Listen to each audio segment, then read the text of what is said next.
चालाक ऊँट और लोमड़ी की कहानी। एक दफ़ा का जिक्र है कि एक नहर के किनारे पर लोमड़ी और ऊँट थे।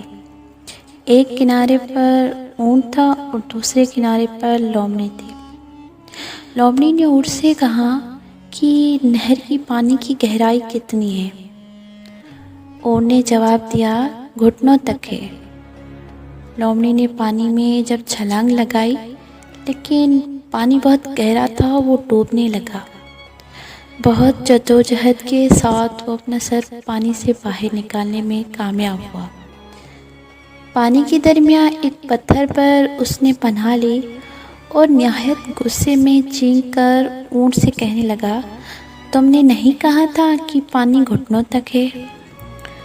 ऊँट ने जवाब दिया, हाँ, मेरे घुटनों तक ही है। इस कहानी से हमें यह सबक मिलता है कि जब भी ज़िंदगी में किसी शख्स से मशवरा लेंगे तो अपनी ज़ाती तजुर्बात की रोशनी में तुम्हें मशवरा देगा।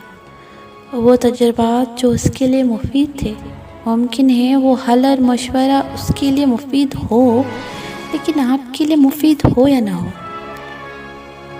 लिहाजा दूसरों की तजुर्बात से इस तरह इस्तिफ़ादा करें जो आपकी हालात के मुताबिक हो। तमाम इंसानों की हालात एक जैसे नहीं होते।